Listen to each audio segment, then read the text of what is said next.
What's up, guys? We're back for part 4 of the HellCop project. Just going to go over all the upfitting now that it is basically finished. We'll go over the light patterns in the next video. This one's just going to go over all the upfitting. And then part 6, we will go over the performance work once it's done. I've already run into an issue with that. Come to find out, you cannot put more than about 600 horsepower to an all-wheel drive because, quote, the transfer case will disappear. Apparently the transfer case is the weak point in the system, even if they bulletproof the motor. So they've given me some options. They said that we can disable the all-wheel drive system entirely, and they can put 700 to 1,000 horses to the rear wheel, or we can keep it at a safe 600 horsepower and keep the all-wheel drive, or we can go crazy on the horsepower and torque and add a toggle to the system so that we can just shut off the all-wheel drive when you're actually stepping on the gas.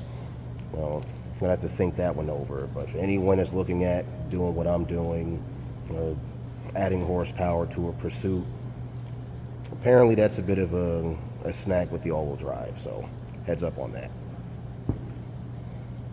So before we get into the rest of the light patterns, we'll just go over all the upfitting and what it's run so far. The labor for everything that we've done is in the neighborhood of about $2,000.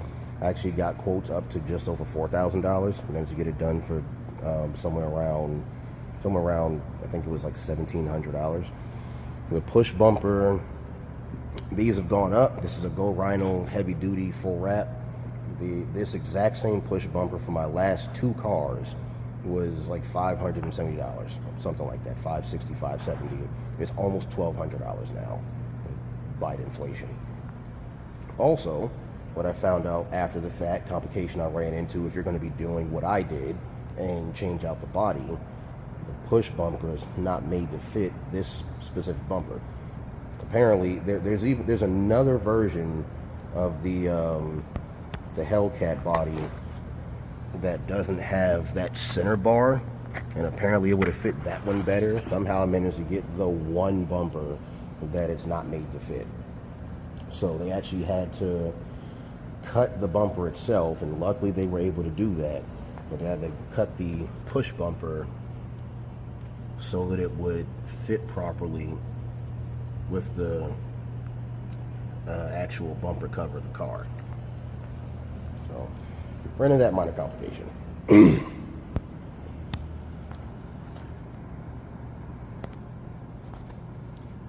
Now with the lights that we've done in total, lights, siren, controller, looking at around, I want to say it was around $5,300. You know, we went with Feniex. I actually prefer the HG2 side runners. They're much lower profile. The optics are closer together. I don't like how high profile that bar is and how spaced out the optics are, but I wanted to make sure the system would integrate properly. And the HG2's bars didn't have the same features that the Feniex did, so I'm going with the Feniex. It did go with the HG2 mirrors. The HG2 mirrors themselves are about $600 for the pair, but they actually build the light directly into the housing and then have the housing painted to match the actual color code of the car. So definitely the sleekest, as opposed to having a light stuck on, or the pucks, or anything that people like to do. The spotlights, the spotlight kit is north of $400, I believe. It was like around $500 for the LED. But the LED bulb does make a difference.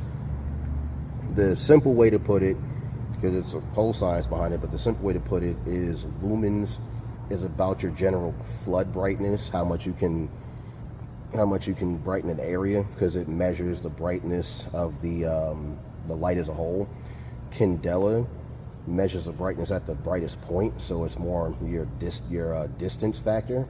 So the higher the candela, the farther it sees. The higher the lumen, the more area around you is going to get lit. The halogen bulb, which that one hasn't come in yet, so we haven't upgraded. Still a halogen bulb on that side. The halogen bulbs are 1,000 lumens. I don't know the candela rating, but they're 1,000 lumens. The LED bulb is 1,800 lumens and 215,000 candela.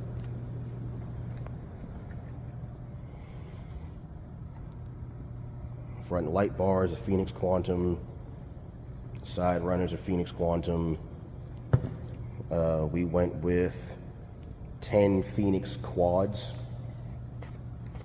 One thing I liked about the Fusion is the Fusion had options between 40 and 180 degree optics. These are 60 degree optics. So we have them on the push bumper, on the front plate. We've recessed on them in the body. Once again, I got the brackets painted to match the car itself.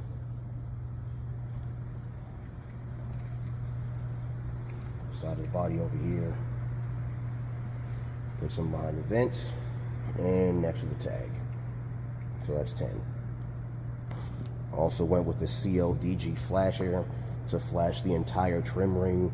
The Chargers, as anyone knows, has the factory flasher for the actual brake lights, but the CLDG flasher flashes the brake lights, the reverse lights, and the full trim ring. And we went with a sequenced, past tense, sequenced.com, I believe was a website, and get a circuit board that flashes the third brake light. So we'll turn that on as well. We went with the Feniex hammer, as well as a Feniex 100 watts speaker, both of which are behind the bumper. Now, coming in the car, this is the Gamber Johnson, I want to say it's the 10-inch console. I was able to salvage this from my last car, so I'm not sure what they run now, but at the time I bought it, the console with the cup holder and armrest was like $460 if I remember correctly, back in 2016. Ended up buying the lock box to lock a pistol in, which does not fit a full-size pistol, so kind of just use it for other things now. The tablet mount was another like $350 for the mount and the cradle. A lot more than I expected it to be. So went with the Watchguard.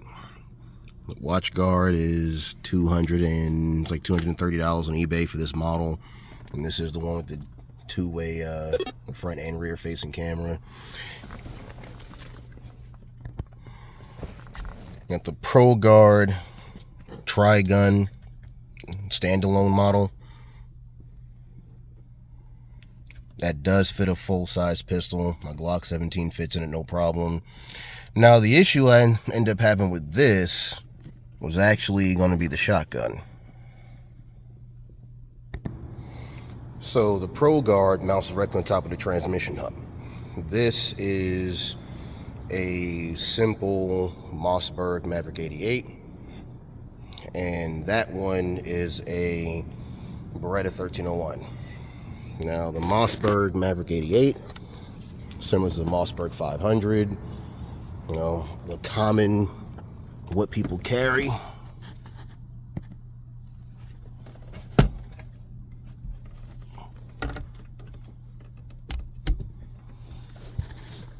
Won't fit at all.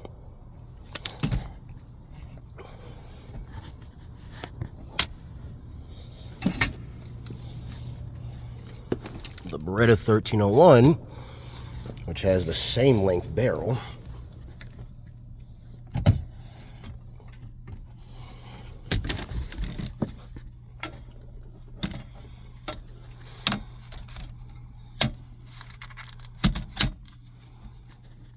fits just barely.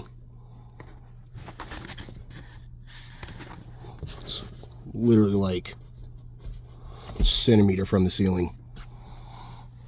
So, something to keep in mind before spending like $700 something on that particular gun lock, because it gets designed more for an SBS.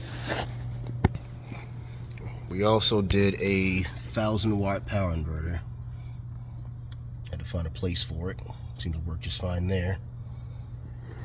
1,000-watt power inverter. That one plug is going to be my 5-port USB splitter, since practically everything runs off of Android cables now, and that way I can just charge everything at the same time. And of course that's hardwired for the Streamlight charger. Also very important to note, got the flashback guards from Covert Lights. It actually touches the windshield, closes up that gap, and that prevents having too much flashback. You see the lights are on and it's not blinding me.